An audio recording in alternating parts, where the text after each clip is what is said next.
인도의 정신적 지주이자 이 비폭력주의자였던 마하트마 간디가 있죠. 이 마하트마 간디의 유명한 일화가 있습니다. 간디는요, 인도에서 태어났습니다. 그래서 당연히 종교도 힌두교였죠. 하지만 간디는 젊은 시절 영국으로 유학을 가게 됩니다. 그래서 힌두교라는 종교에만 이렇게 빠지거나 고집한 것이 아니라 여러 종교에 대해서 포용하는 그런 마음을 가지고 있었어요.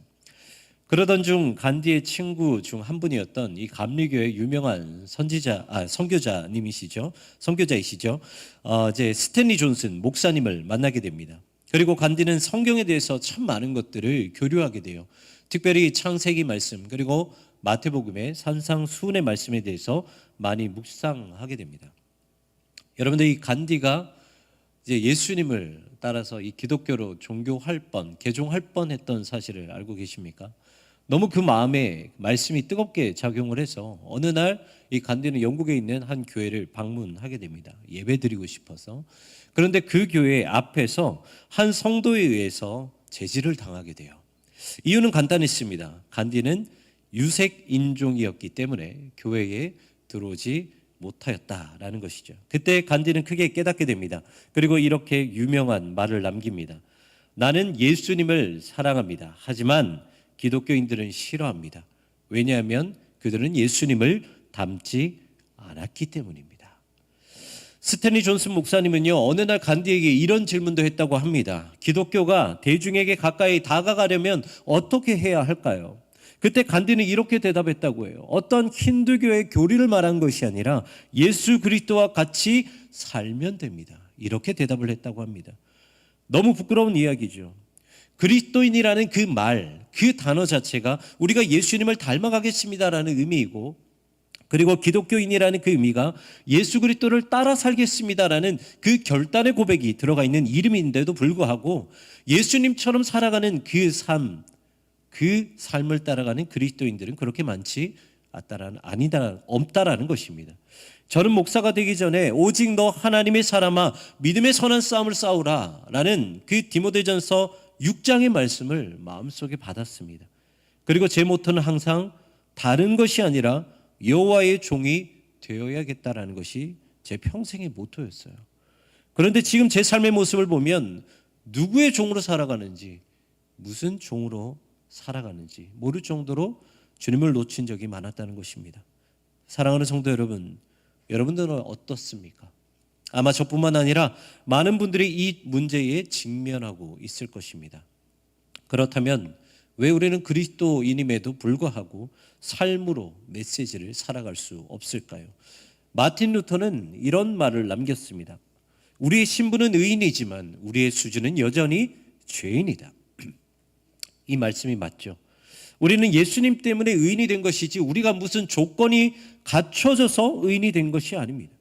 그래서 우리는 전적으로 예수님을 우리 중심에 모시고 살지 않으면 말씀과 전혀 상관없는 인생을 살아갈 수밖에 없다라는 거예요. 오늘 본문은 호세아 말씀입니다. 우리가 보통 호세아서를 읽게 되면 호세아의 관점에서 말씀을 읽게 되는데 오늘은 이 아내였던 고멜의 관점에서 말씀을 좀 읽어보려고 해요. 여러분이 하나님의 그 명령으로 하나님의 말씀으로 호세아는 고멜, 그리고 반대로 말하면 고멜은 호세아와 결혼하게 됩니다. 여러분, 이때 고멜의 심정은 어땠을까요? 고멜은요, 사회적으로 참 올바르고 하나님의 말씀을 따르는 선지자 이 호세아와 결혼을 했기 때문에 이제 더 이상 음란한 인생을 살아갈 필요가 없구나, 이제 사람다운 삶을 살아갈 수 있겠구나, 이런 생각을 했을 거예요. 그리고 고멜에게 이 결혼은 자신의 모습을 변화시킬 수 있는 유일한 수단이 되었을 것입니다. 하지만 우리가 기억해야 될 것은 고멜이 호세아와 결혼했다고 해서 이전 모습이 쉽게 사라지지는 않았다는 거예요. 고멜은 여전히 옛 습관을 버리지 못하고 다시 그 쾌락을 쫓아서 돌아가게 되었다는 것이죠. 그런데 문제는 무엇이냐? 단순히 이전의 모습으로 돌아간 것이 아니라 그렇게 예전의 모습으로 돌아갔을 때 고멜의 인생은 오히려 더 비참한 인생으로 변해버렸다는 것이죠. 오늘 호세아 3장 1절의 말씀입니다. 너는 또 가서 타인의 사랑을 받아 음녀가 된 그 여자를 사랑하라 하시기로. 하나님은 말씀하시죠. 또 가라. 그리고 타인의 사랑을 받아 음녀가 된 너의 아내 고멜을 다시 사랑하라고 말씀하십니다. 말씀 앞부분을 보면요, 고멜은 타인의 사랑을 받았다라고 말씀을 하고 있죠. 그런데 여기서 말하는 타인은 어떤 의미를 말하냐면요, 원어로 말하면 레아으라는 그 단어를 사용합니다. 그런데 이 단어가 어떤 의미냐면 친구, 동료라는 의미를 가지고 있어요. 무슨 말이냐면 이 고멜이 다시 옛 모습으로 돌아갔을 때 그가 상대했던 남자들은요, 남편의 친구이고 남편의 동료였다라는 거예요. 이전에는 자신과 상관없는 남자들만 상대했다면 이번에는 오히려 더 비참하게 자신과 결혼했던 남편의 친구와 동료와 관계를 맺었다는 것이죠. 고멜은 이렇게 비참한 인생으로 그 인생이 빠져버렸다는 것입니다. 그리고 2절의 말씀을 보면 이렇게 기록하고 있습니다. 내가 은 15개와 보리 한 호멜 반으로 나를 위하여 그를 사고. 여기에 말씀을 보면 이 고멜의 상태에 대해서 잘 말씀해 주고 있는데요. 하나님은 호세아에게 너는 다시 다른 남자들의 그 품 안에 있는 아내를 데리고 오라고 말을 하죠. 자신의 아내입니다. 자신의 아내이기 때문에 이 여인은 나의 아내입니다라고 그냥 데리고 오면 되는 거였어요. 하지만 지금 고멜의 상황을 보니까 그냥 데리고 올 수 없는 상황이었다라고 성경은 말씀하고 있죠. 왜냐하면 이미 고멜은 그 남자들의 몸종이 되었기 때문이라는 거예요. 그래서 고멜을 데리고 오기 위해서라면 고멜의 몸값 바로 은 15개와 보리 한 호멜 반을 주고 데리고 와야 했다라는 것입니다. 이때 당시에 시세로 하면요, 이 보리 한 호멜 반은 은 15개가 채 되지 않았어요. 그래서 이거를 더해보면 고멜의 몸값은요, 은 30이 되지 않았다는 것입니다. 그런데요, 얼마나 이게 비참한 줄 아세요? 여러분, 이때 당시에 노예 한 사람의 몸값이 얼마였는지 아십니까? 은 30이었다는 거예요. 그렇기 때문에 고멜은 다시 예전의 모습으로 돌아갔을 때 그 고멜의 인생은 어떻게 되었다는 것입니까? 오히려 노예보다 더 못한 인생이 되었다는 거죠. 사랑하는 성도 여러분, 우리가요, 주님의 품 안에 있으면서 옛 모습을 그대로 가지고 살아가고 있다면 우리는 여전히 이렇게 고멜의 모습처럼 비참한 인생을 살아갈 수밖에 없다는 것입니다. 히브리서 6장 4절부터 6절까지 말씀 조금 길지만 같이 한번 읽어보도록 하겠습니다. 한번 빛을 받고 하늘의 은사를 맛보고 성령에 참여한 바가 되고 하나님의 선한 말씀과 내세의 능력을 맛보고도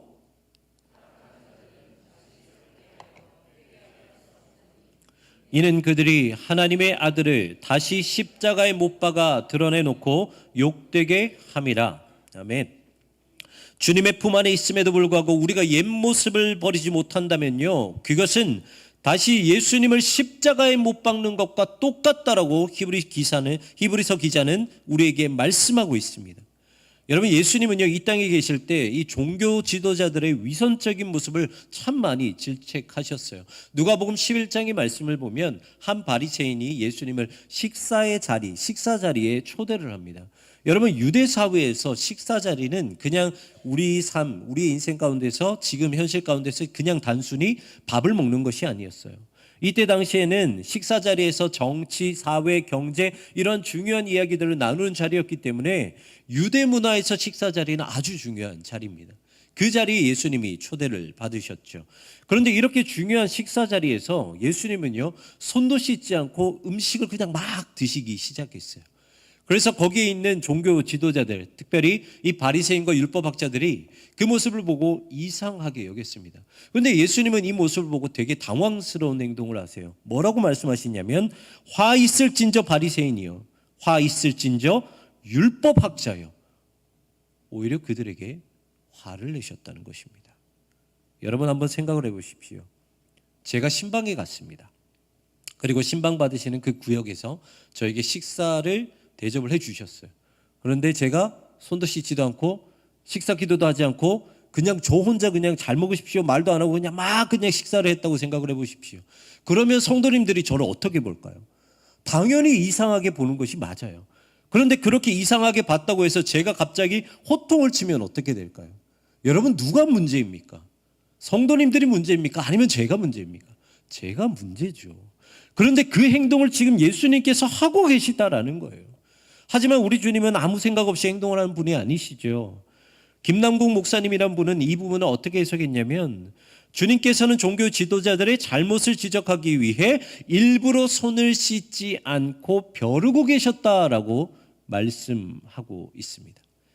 그렇다면 주님을 왜 그렇게까지 그들을 벼르고 계셨을까? 바리새인들은요, 당시 신앙의 모범이 되어야 하는 사람이었어요. 종교 지도자들은요, 누구보다 삶을 메시지로 살아야 하는 사람들이었어요. 하지만 그들은 어떻게 했습니까? 겉으로는 율법을 지켜야 한다고 강조했지만 율법 안에 있는 하나님의 마음과 하나님의 사랑은 전혀 실천하지 못하고 오히려 사람을 정죄하는 데 그 율법을, 하나님의 말씀을 이용하고 사용했다라는 것이죠. 주님은 바로 그 부분을 지적하시기 위해 일부러 손을 씻지 않고 벼르고 계셨다는 것입니다. 여러분, 우리가 드리는 예배도 마찬가지입니다. 여러분은 예배가 뭐라고 생각하십니까? 예배는 하나님을 만나고 하나님의 은혜를 누리기 위한 통로가 되는 것이지, 예배 그 자체가 목적이 되고 예배 드리는 것이 우상이 되어서는 안 된다라는 거예요. 하지만 여전히 많은 그리스도인들이 이 문제에 빠져서 허족되고 있죠. 그래서 예배에 나오는 것이, 주일에 참석하는 것이 그냥 단순히 목적이 되어버렸어요. 그래서 예배 드리면 그것은 예수님을 만났다, 예수님과 동행했다라고 착각해버린다는 것이죠. 그리고 마치 샤머니즘처럼 주일에 예배 드리지 않으면 뭔가 큰 죄에 빠지는 것처럼 불안해해요. 그리고 그 불안한 마음을 도저히 견딜 수 없어서 예배 자리에 나온다라는 것이죠. 우리는요, 예배를 우리의 위안으로 삼아서는 안 됩니다. 예배 자체가 목적이 되어서는 안 된다라는 거예요. 우리가 예배에 나오는 이유는요, 예수님의 사랑을 확인하기 위해, 예수님과 동행하기 위해, 무엇보다 우리 안에서 계속해서 올라오는 그 옛 구습을 꾹꾹 눌러가면서 거듭난 인생을 살아가기 위해 우리는 예배 자리에 나오는 거예요. 그러면 어떻게 해야 우리의 삶이 메시지가 될 수 있을까요? 3절에 이렇게 말씀하고 있습니다. 그에게 이르기를, 너는 많은 날 동안 나와 함께 지내고 음행하지 말며 다른 남자를 따르지도 말라. 나도 너에게 그리하리라 하였노라. 아멘. 첫 번째는요, 3절 앞부분에서 뭐라고 말씀하시냐면, 너는 많은 날 동안 나와 함께 지내야 한다라고 말씀하십니다. 무슨 말이냐면요, 억지로라도 우리의 삶을 하나님과 동행하는 삶으로 만드셔야 된다는 거예요. 싫어도 만드셔야 되는 거예요. 우리는요, 무엇을 많이 접하느냐에 따라서 우리의 삶이 변화되게 되어 있습니다. 이 오륜교에서 주관하는 다니엘 기도회가 있어요. 되게 유명하죠. 거기에서 제가 이제 보면서 이번에 나오신, 북한에서 탈북하신 정윤아 자매님께서 나오는 그 간증을 한번 본 적이 있는데요. 그분이 통일에 대해서 이렇게 말씀하셨어요. 우리는 통일이 되면 그들에게 자본주의에 대해서 설명하고 이제 자유롭게 살아가야 된다라고 말하면은 된다라고 간단하게 생각을 하는데, 사실 그렇게 해서는 절대로 불가능합니다. 이렇게 말씀하세요. 왜냐하면 북한에 있는 사람들은 태어날 때부터 사상교육을 지독하게 받았기 때문에 웬만해서는 그 사상에서 절대로 빠져나올 수 없다라는 것이죠. 여러분, 우리도 마찬가지예요. 우리가 날마다 거듭난 인생을 살아가려면요, 여러분 죄송하지만 어쩔 수 없습니다. 내가 움직이는 모든 것에 하나님이 계셔야 돼요. 내가 일어났을 때 내 침대 머리에는요, 항상 큐티가 있어야 되고요. 내 눈이 보이는 그 모든 곳곳에는 하나님의 말씀, 성경이 놓여져 있어야 되고요. 그리고 내가 들을 수 있는 모든 곳에는 하나님의 찬양이 흘러나와야 된다라는 거예요. 그래서 무엇을 하든지 간에 내 입술에서 아멘, 아멘 하면서 살아가야 내가 하나님의 사람으로 거듭날 수 있다라는 것이죠. 절대 쉽지 않습니다. 다른 사람들에게 이상하다고 손가락질 받을 수도 있고요. 너는 왜 그렇게 징그럽게 신앙생활 하냐고 손가락질 받을 수도 있어요. 하지만 여러분 기억하시길 바랍니다. 우리의 삶이 메시지가 되기 위해서는 우리의 모든 인생을 하나님으로 채울 수밖에 없어요. 두 번째는요, 음행하지 말고 다른 남자를 따르지 말라라고 말씀하십니다. 무슨 말이냐면, 우리가 가지고 있는 습관적인 죄를 모두 다 단절시키라는 거예요. 여기서 우리가 기억해야 될 것은요, 우리가 예배를 드릴 때 중요한 것은 얼마나 많은 눈물을 흘리느냐, 얼마나 뜨거운 예배를 드리느냐보다 우리가 얼마나 주님 앞에서 회개하느냐가 더 중요하다는 거예요. 하나님의 말씀대로 살지 못한 우리의 모습, 그 모습을 하나님 앞에서 얼마나 철저하게 이 예배 자리에 나와서 회개하느냐, 그것이 더 중요하다는 거예요.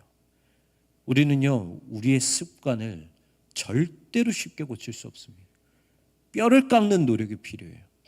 예수님이 마가복음 9장 43절에 이렇게 말씀하시죠. 만일 내 손이 너를 범죄하게 하거든 찍어 버리라. 장애인으로 영생에 들어가는 것이 두 손을 가지고 지옥 곧 꺼지지 않는 불에 들어가는 것보다 나으니라. 아멘. 여러분, 예수님은 선하신 분이세요. 예수님은 사랑이 많으신 분이에요. 그런데 그 예수님께서 왜 이렇게까지 무섭게 말씀하셨을까요? 우리의 죄가 그만큼 끊어내기 어렵기 때문이에요. 그래서 그렇게 말씀하신 거예요. 그렇다면 우리는 평생 이 죄 가운데, 고통 가운데 갇혀서 살아야 할까요? 그 방법, 그 모든 것에서 헤어나올 수 있는 그 방법이 3절 마지막에 이렇게 기록하고 있습니다. 나도 내게 그렇게 하리라.